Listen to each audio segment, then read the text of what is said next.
Welcome to Twin Talk Politics. Hi everyone, and welcome back to another episode of Twin Talk Politics.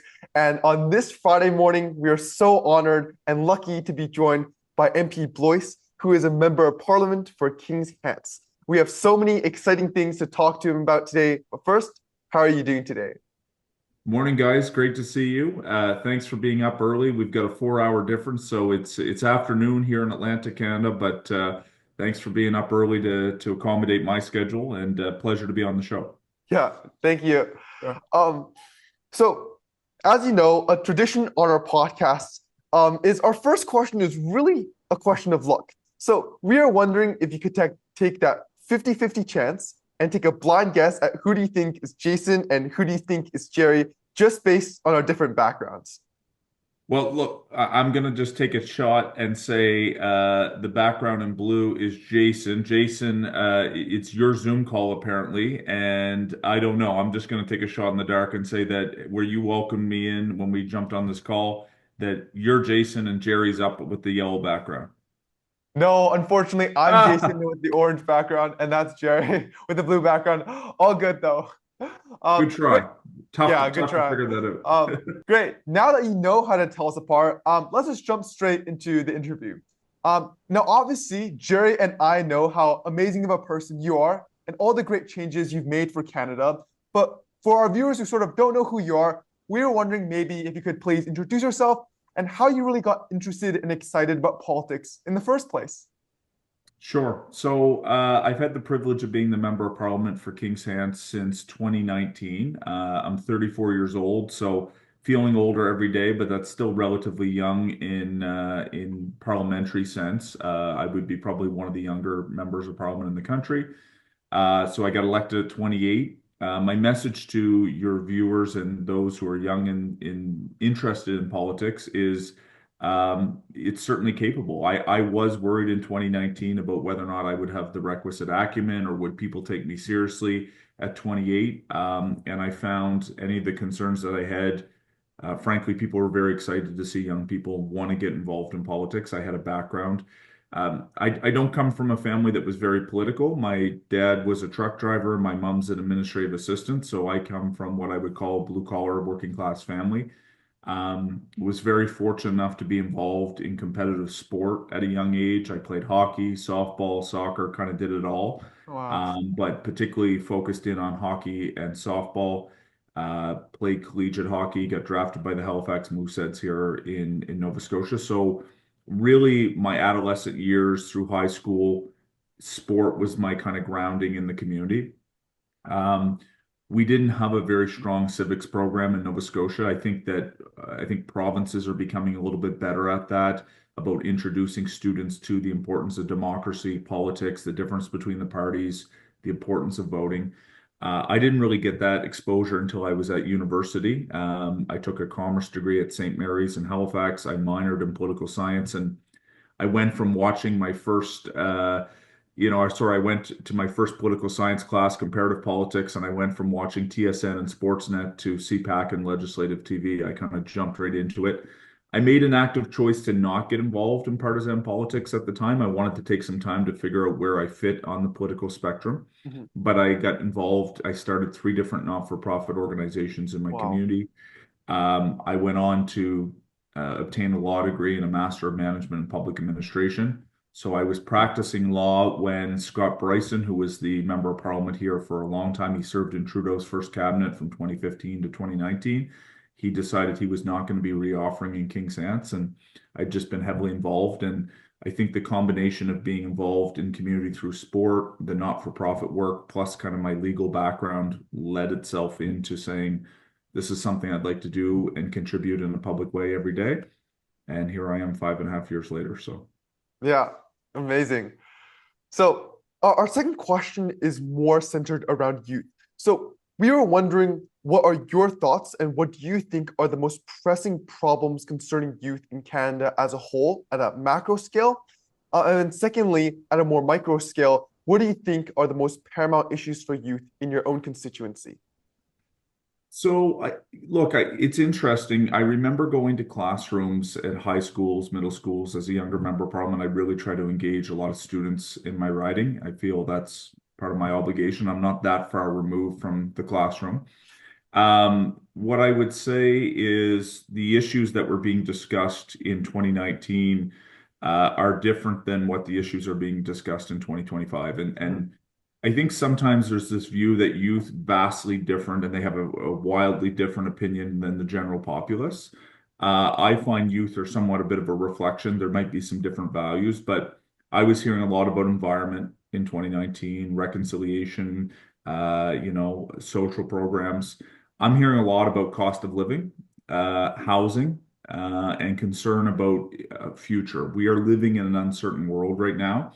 And I think when I go talk to young people, whether that's in high schools or whether or not that's at university level, there is a concern about their future. Mhm. And so I would say the biggest issue right now would be making sure that we have a credible and strong plan on how we can build out the housing market, because I think too many youth in this country don't see a pathway to home ownership, which is concerning. We are making progress. We can talk about that, but there's challenges. Certainly, cost of living, whether or not you're a youth or a senior on a fixed income or a lower income family, it has been a difficult number of years post-pandemic. Yeah. We're dealing in an uncertain world where some of the costs that are accumulating for Canadians are because of global economic factors. And some of the challenges on the supply chain, and some of what we're seeing in our geopolitics. Um, but I do think that our party has made some programs and introduced things that are important. We do. I think the next election is going to be decided on which party can speak to the economic issues and the pocketbook issues in an uncertain world. Obviously, we'll talk about Canada, U.S. as we should. But I think youth, and you think about students in university who are trying to pay tuition, who are trying to find a rental in a university town. These are the top of mind issues that I'm sensing from youth. In my own constituency, it'd be the same thing. It is, cost of living, housing, future prospects. I do think that there is what I would describe as what I worry about for youth, and I don't mean to project this downwards, is also an information paradigm. Yeah. And I'm here at home. Let me just see if I can pull out this chair. So if we all agree that this is what, Jerry, Jason, we agree this is a chair. Hopefully Yeah. most of your listeners would think it's a chair. If we all agree that that's a chair, we can have an informed debate on the merits of the chair. What color it should be. Should it be a cushion, no cushion, wooden back, four legs, five legs? And we could have a debate on the context of where we're at. And we could walk away and say, okay, well, Jason thinks that the chair should be red. Kody thinks the chair should be blue and have a cushion. We may see it slightly differently, but at least we all agree that's a chair. Right. If half your viewers think that this is a tractor, be common in my writing, and the other half think that it is a chair, we don't even get to that context of a civilized debate and Yeah. an informed debate on the facts. And what I'm seeing in our information paradigm is increasingly half the room thinks that it's a chair, and the other half of the room thinks it's a tractor. And so when you look at when I talk to a lot of youth about where they get their news and information, it is not where I got my news and information.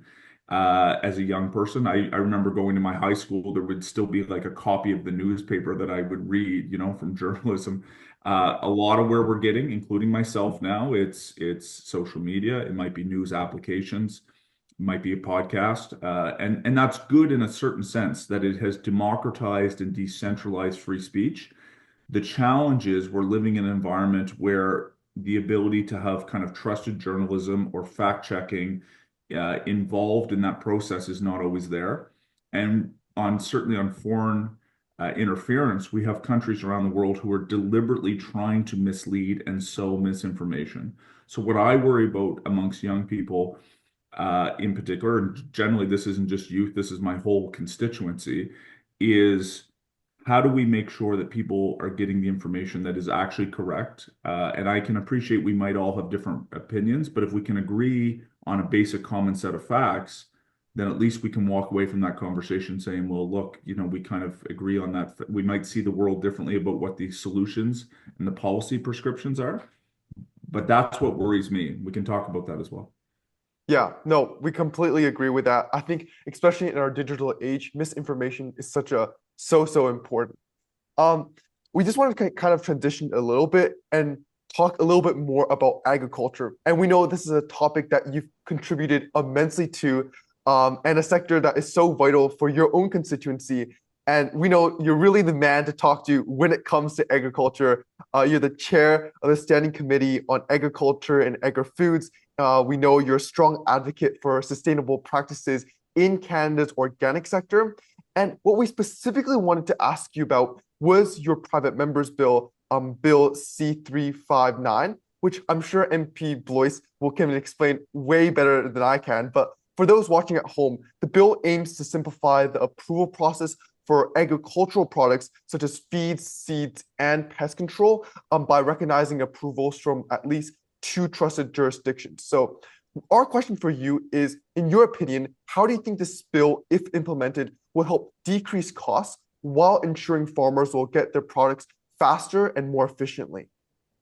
Well, Jerry, you kind of hit it right on the head when we talk about trusted jurisdictions. So let me take a step back. You're right, agriculture is important.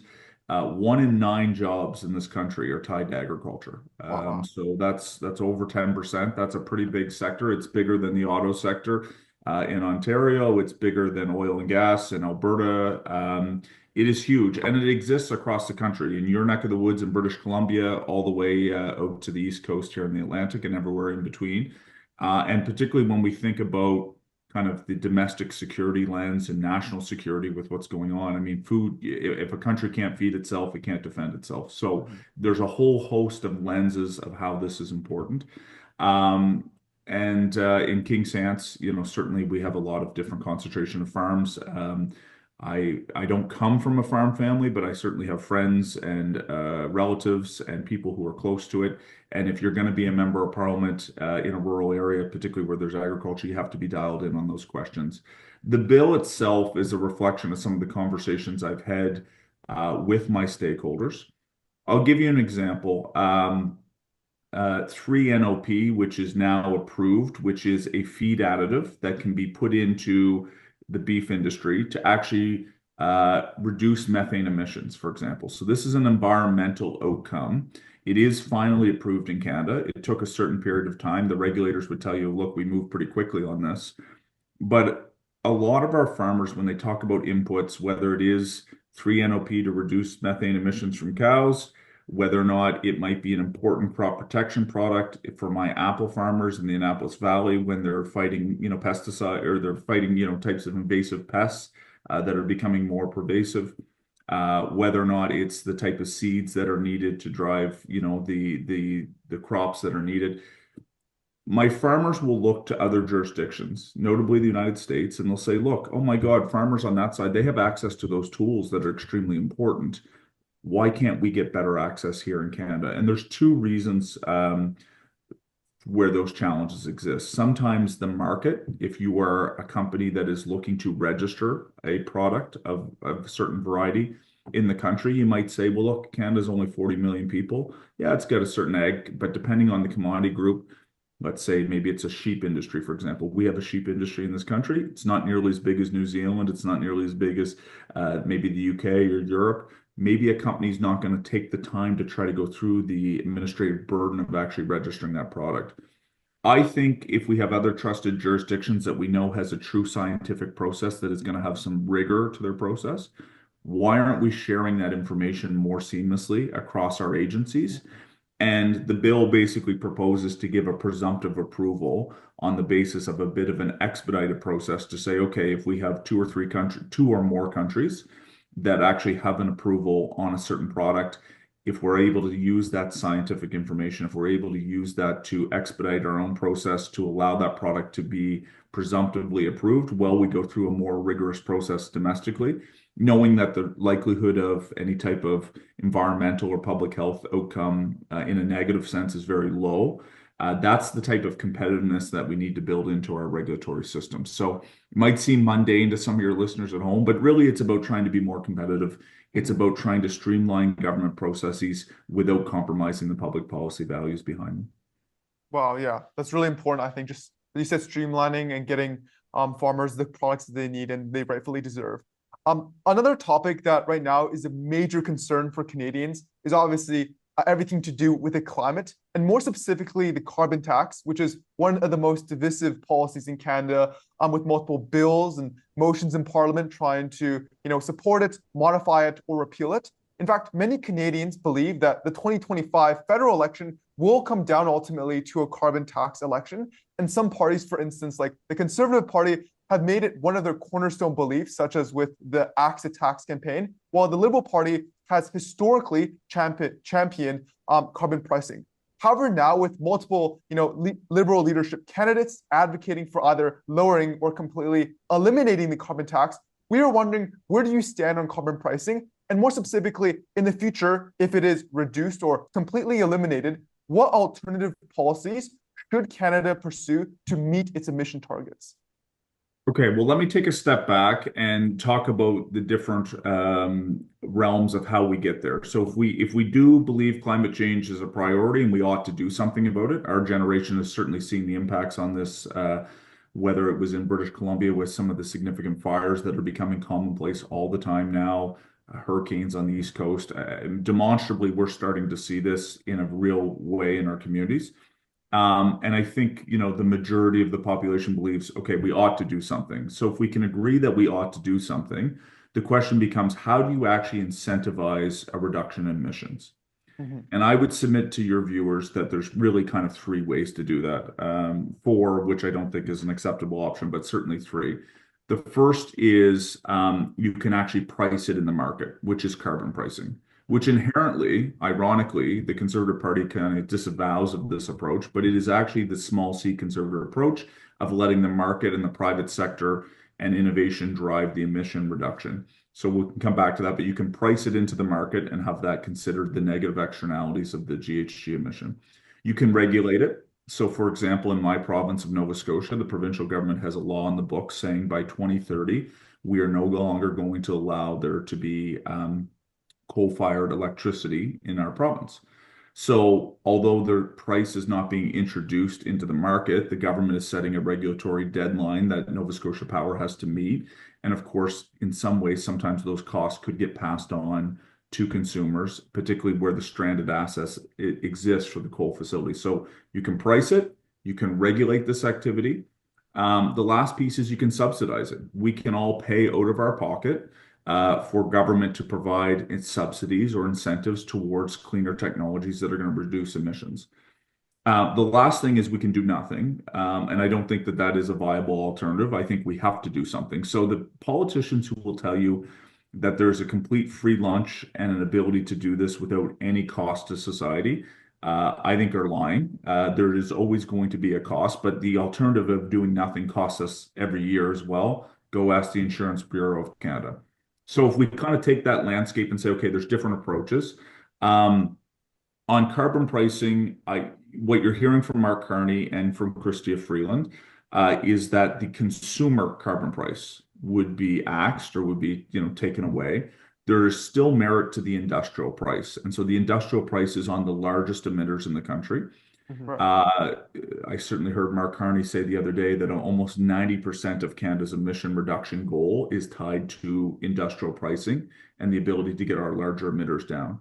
I think politically it's easier sell because, look, we can tell your viewers, hey, we're going after the companies that are the largest emitters. We're going to work with them or encourage them to get their emissions down.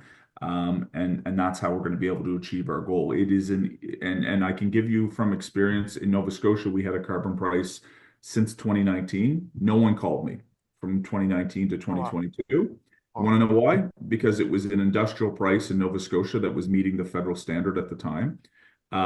In rural communities, the federal backstop, or what we're talking about in terms of the carbon price, it's a very visible policy. You go to rural areas, look, it's 15, I think it's about just shy of 18 cents a liter right now. Yes, the money comes back in rebates, and that is important. And that is something the Conservatives never talk about. They don't talk about the fact that this money is rebated back.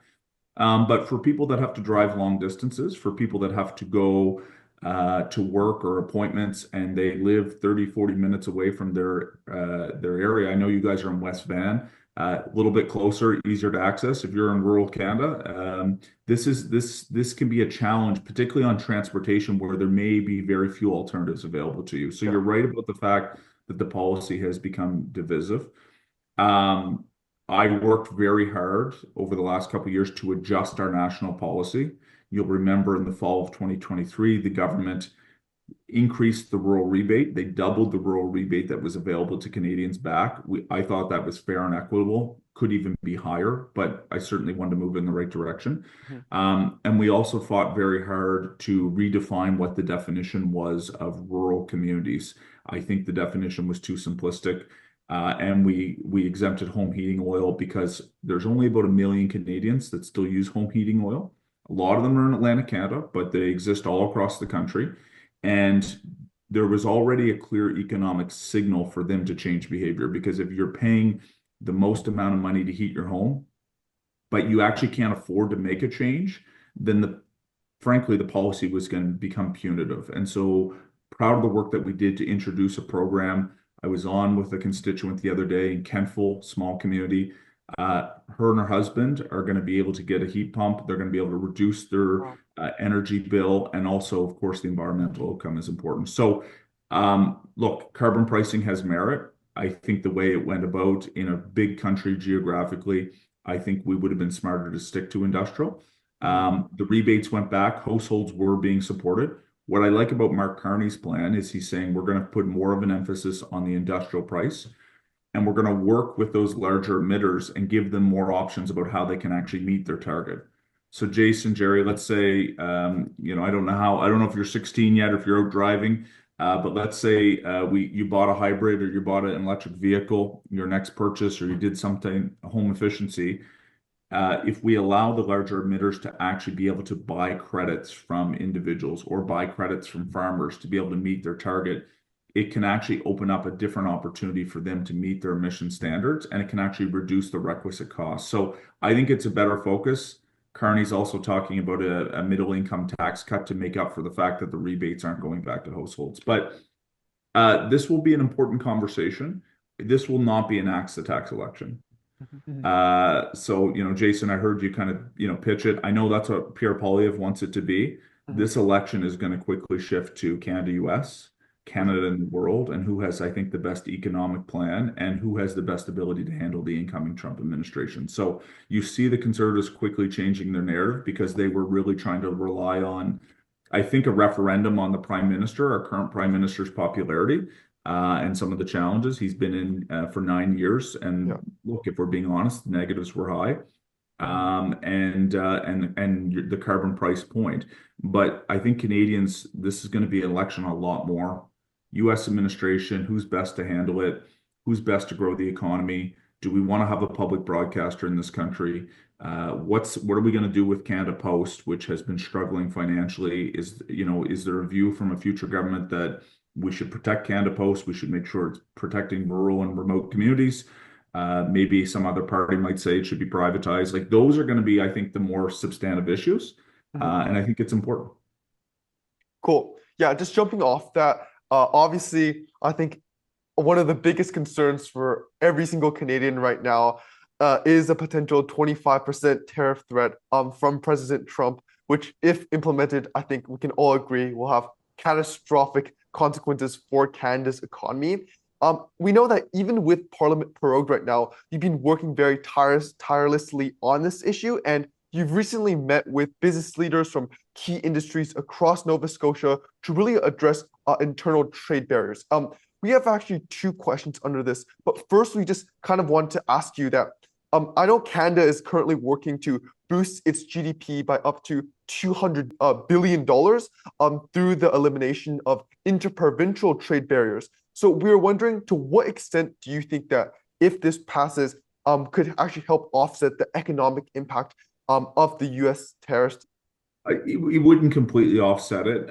It's funny, interprovincial trade barriers. You mentioned the 200 billion. That is the number that Anita Anand and I discussed. But Mhm. certainly, there's a Senate report that suggests that every year Canada leaves between 2 and 4% of our national GDP, which I think probably works out to that 200 billion plus, Mhm. is left on the table because of the way in which provinces or territories may introduce rules or regulations that actually impede economic efficiency, really.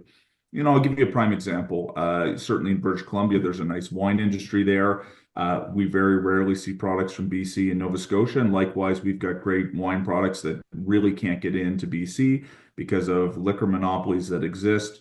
We could talk about, let's say I was a nurse in Nova Scotia and I wanted to go practice in British Columbia. Sometimes the registration processes are not seamless, i.e., if you can care for someone in Nova Scotia, in Canada, you ought to be able to care for them in British Columbia or Manitoba, and we should be reducing the registration processes. We should be looking at harmonizing as much of our labor mobility as we can in this country because, yes, we're proud to be British Columbian or Nova Scotian, but ultimately we're Canadian. And so those are the types of rules we could get into trucking when you have to change the lights when you go over certain provincial boundaries or the tire sizes are different. There's a lot of little benign things that have been created over time. I don't think certainly not in malice, but provinces have chosen to regulate in ways that since Confederation, maybe have differed, and now there's these little irritants. So, in normal times, sometimes this work is very glacial, it's very technical, it's administrative. I do think there's a political mood in the country right now where everyday citizens and politicians are saying, well, we have to move quicker. And we have to get this out of the way. So Anita Anand has been doing very good work as the minister responsible for internal trade. Ultimately, the provinces have to come to the table, but I do think our first ministers, our premiers in this country, understand the importance. Look, on 25% U.S. tariffs, I posted a video the other day. I Mhm. don't think it can be understated how significant of a threat that would be. I Yeah. don't know if our country would have faced an economic threat this serious in at least Yeah. 100 years, maybe since Confederation. We 77% of what we produce and export in this country goes to the United States. Mhm. So more than three quarters. It's easy to talk about diversifying trade relationships to Asia, to Europe, to other countries. There's a reason why it's not easy. There's a thing called the Pacific Ocean and the Atlantic Ocean. It's a lot easier to ship goods in the continent by truck, by rail. Much more difficult to open up markets in areas that, frankly, are just not as close to us. So, the Americans represent a massive consumer market. We have one of the best economic partnerships, I think, in the modern world. But Mr. Trump is certainly throwing that and casting that into disrepute with how he's going about his particular relationship. Yeah. Now, I think we could all agree on the other side of the pandemic, people were asking themselves, okay, does my country have access to vaccines? Does my country have the ability to feed itself? What about our military? There is increasingly, I think, an inward looking approach in the world because people want to make sure at the end of the day they recognize that international trade is important, that we want to be working across borders. But at the same time, people are really grounded in what their needs are locally. And I think what you're seeing a little bit from the Trump administration is economic nationalism. It's not helpful to Canada. It's not helpful if we're going to kind of tear up rules-based international order. I was born in 91 at the fall, end of the Cold War, fall of the Soviet Union. There was an idea that kind of from 91 onwards, it was the end of ideology, that Western liberal democracy had won out.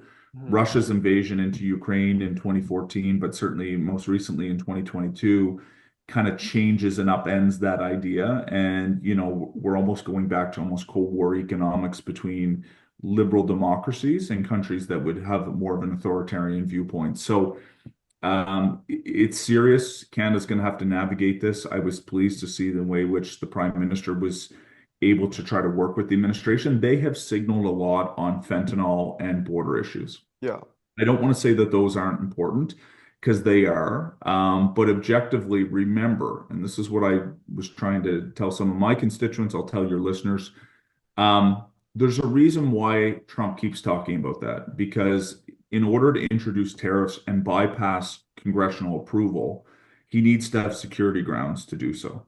Yeah. Now, I don't think, and I would tell this to my American friends as well, that Canada represents a security risk to the United States in any fashion. Fentanyl is a scourge in our communities. We need to do more to tackle it. Less than 1% of the fentanyl that finds its way into the United States originates in Canada. On border issues, we can always do more collectively to try to stop illegal migration. But frankly, if you think about the illegal importation of firearms from the United States, or you think about issues around migration towards our northern border, we ought to have something to say to the U.S. administration as well. So I think our government is trying to play constructively and make sure we're working with the U.S. administration. But my personal view, and the view that I would want to expose upon to your viewers, is this idea that Trump is justified in what he is doing. Don't take that bait, because he's violating a trade agreement. Yeah. He's choosing to try to use this as a perception under the security order. We're willing to meet and try to do things, but I worry that it's a bigger objective at play, including on a renegotiation of our current trade deal, including on what you're seeing with his Commerce Secretary and a number of his secretaries who by April 1st could impose different types of tariffs based on the trading relationship. So the U.S. economy and the American administration is increasingly looking inwards, and it's going to have consequences around the world. Sorry, I'm a politician. I'm taking a long time, but I want to hash out some of these issues with you. Yeah, no worries. I think my other question was kind of already answered, but it was just, what do you think are the most important things Canada needs to accomplish this month to really prevent these tariffs from actually being implemented?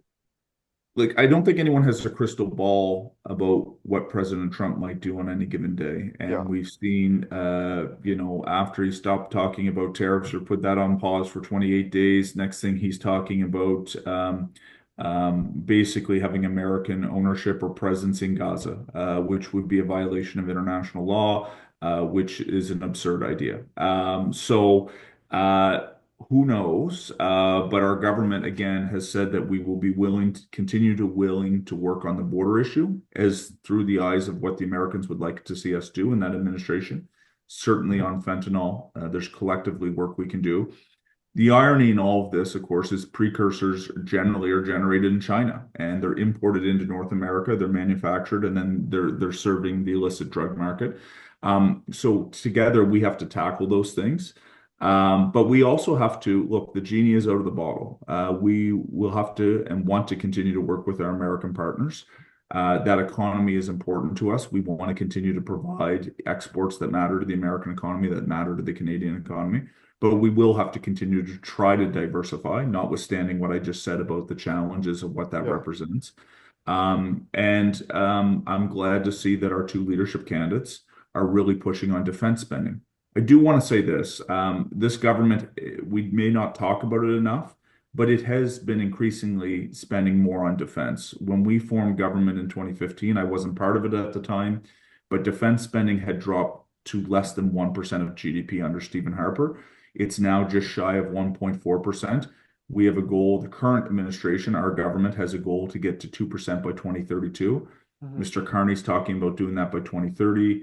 Karina Gould and Chrystia Freeland are talking about 2027. That may be a heavy lift, but either way, it is important that we are expediting that timeline because as part of our NATO commitments, we need to make sure that we are spending requisite on defense because we're living in a very uncertain world. So we'll see what the Conservatives commit to. They had not committed to the defense target until just before Christmas. They talk about defense a lot, but necessarily don't always have the actions to back up the words, but we will see. For sure. Yeah, thank you for really fleshing out that issue for us. I think that was really helpful for both me and Jerry, and also our viewers at home. So thank you for that. Another part of your work that truly inspires Jerry, me, and I'm sure countless Canadians is your dedication to supporting your community, particularly Nova Scotia's wine industry, which for the viewers at home is a key economic driver, contributing over $245 million annually and creating over 1,100 jobs, and even attracting over 150,000 visitors each year. And I know when the province last year, I think, introduced the commercial wine sector program, which essentially was trying to subsidize imported grape juice and essentially disadvantage more local producers. He led a petition against it and played a very key role in a lot of other really, really vital initiatives, such as securing the $177 million extension to the wine sector support program, which helps more domestic producers. So we are wondering, given your firsthand expertise and advocacy in this topic, what further steps do you think and believe are needed to sort of ensure the long-term sustainability, but also the global competitiveness of Canadian wineries? Look, you guys are well researched. Appreciate that you've taken the time to look into some of those things. You're right about the provincial policy. There had been a long-standing policy in Nova Scotia to try to prioritize, incentivize domestic grape growth. Was very happy to see Mr. Houston, our premier, back off of that policy and land in a place that is better. At the end of the day, we need more Canadians drinking Canadian wine, and one of the perhaps benefits of what Mr. Trump is doing right now is it is inspiring, I think, a really strong patriotism in terms of what it means to be Canadian, and that we need to be supporting one another, whether that is in interprovincial trade barriers or buying more Canadian products. So, I think we just have to be conscious of our choices across the board. Climate change, we talk about it through a very negative lens, which it is, and we ought to be doing something about it. One of the things that is happening right now in France, for example, is some of the grapes that would be important for the champagne type of wine and other types of wine. It's actually becoming too hot in these regions to adequately grow the grapes. Nova Scotia's climate, as I'm told by our wine growers, is actually about 40 years ago where the Champagne region would have been on temperature, on precipitation, on quality of soils. So Nova Scotia actually has a global opportunity, as does not unlike Okanagan in BC, in the Niagara wine region in Ontario. There's kind of the big three. These are tremendous opportunities for Canada to be growing grapes for around the world. But we need to continue to focus on that. And look, I would say we can talk about the wine sector. I think another one's going to be supply management as well. You hear the Trump administration talking about dairy farms, talking about supply management. Many of your viewers, perhaps if they're from urban areas of the country, might not have much of a semblance of the system that is supply management, but it is extremely important to protecting family farms in this country and domestic capacity across the country. So those are going to be some of the big issues that we're going to be talking about, certainly through an urban-rural lens. I think sometimes the way I've seen it in the last 5.5 years, the cleavage in our country on our politics is less, Pacific to Atlantic and the difference between the provinces. It's actually urban-rural. And the issues of downtown Vancouver may mirror the issues of downtown Halifax on transit, on affordability, on homelessness, certain challenges that are out there. Right. But the rural issues in Saskatchewan are similar to the rural issues in Nova Scotia. So I think the more that our politics can reflect an ability to bridge urban and rural in this country is extremely important. Yeah. Well, yeah, that was really insightful talking about connecting, the rural and urban divide. All right, for the last part of our interview, we're just going to shift gears a little bit and talk a lot more about youth. So we know in recent years, there has unfortunately been a decline in youth engagement, evidenced by low youth voter turnout, especially in recent elections. So we are wondering, in your opinion, in what aspects can the youth become more engaged within the political sphere to sort of help address some of the previously outlined important issues that Canada currently faces? So, look, I would say this, political parties are all looking for young people to get involved because youth are the lifeblood of political parties.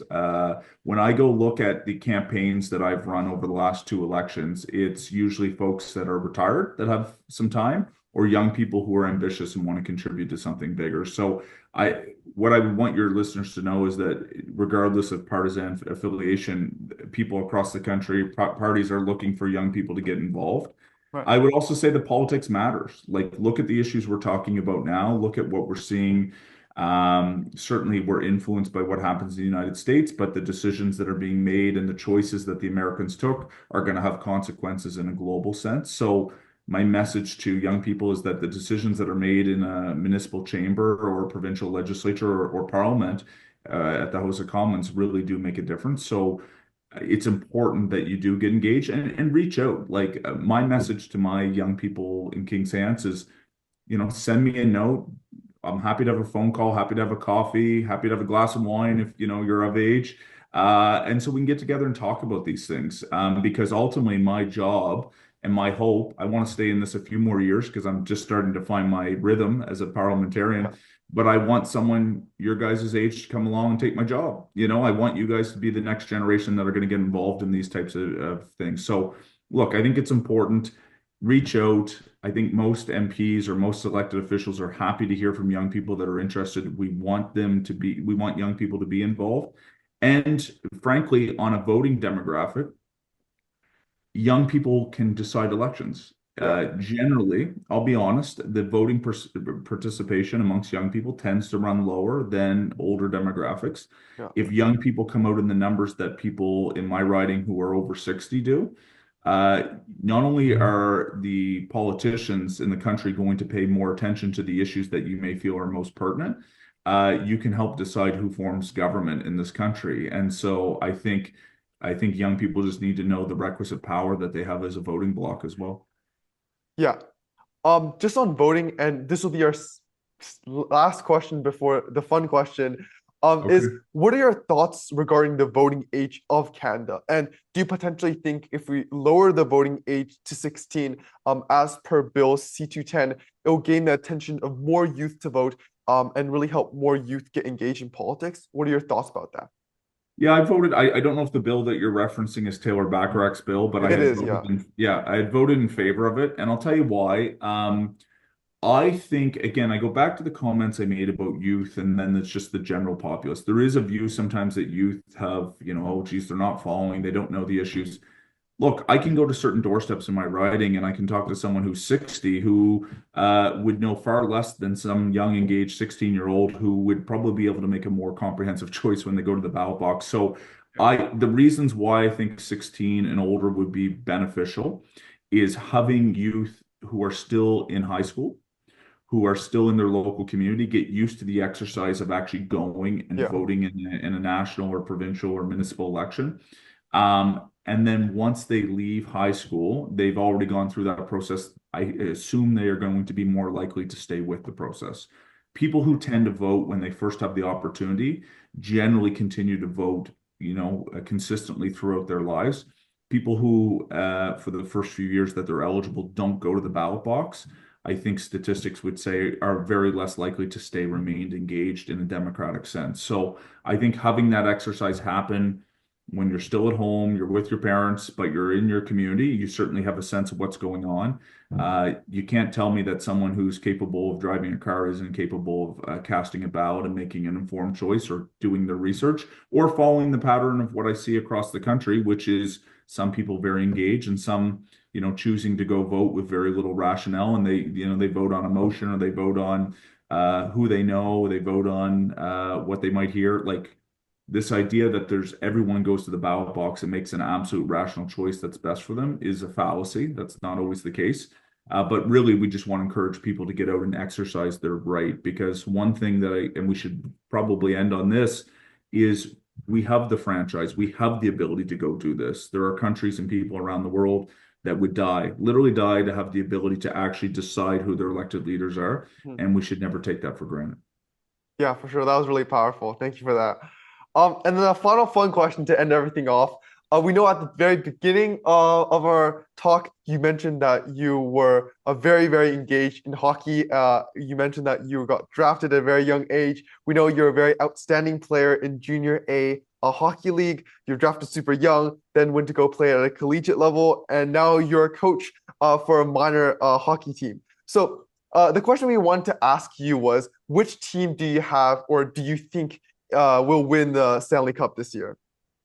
That's a tough one. I always like to see Montreal do well, which is politically dangerous when you start to weigh in and start to say, oh, geez, I like Montreal over Toronto or over Boston or whatever the teams would be. So I always like to see Montreal do well. Love the Habs, but I don't think they're going to win the cup this year, maybe a few years down the line. Look, the Jets are having a really good season. It is so competitive, honestly.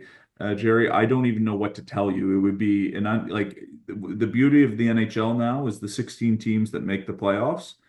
any one of them can win the cup because there's that level of parity. Yeah. So I'll say Pittsburgh because I'd like to see Sidney Crosby bring home the cup. It was good to see McKinnon a few years ago with the Avalanche. What I'm really excited for is actually the Four Nations Cup. I'm told Crosby might have a bit of an injury, but we have Sidney Crosby from Nova Scotia, Brad Marchand, Nathan McKinnon. Those are three big NHL names, all from Nova Scotia. Yeah. And certainly, I'm looking forward to having the NHL players back in the Olympics in 2026. So Yeah. there's a good political dodge. I avoided the Stanley Cup question, told you I like Montreal, and then talked about the Olympics. So hope Pittsburgh wins because I'd like to see Sid win another cup. Yeah. Have no idea who's going to win. Always like to see Montreal, and now's the time to lean in on Canada. So go Canada, go. Yeah. We'll see how that turns out. All right, that concludes our interview today. Again, Jerry and I just wholeheartedly want to offer such a huge thank you to MP Blois and his phenomenal team for offering us this amazing opportunity and just taking the time out of his insanely busy schedule to come meet with us today. I know Jerry and I, throughout the course of this conversation, learned so much and became a lot more hopeful in the future of Canada. So we really appreciate it. And for the listeners at home, if you guys wish to see more interviews like this, be sure to tune into future episodes. Thank you, everyone, and we'll see you guys next time.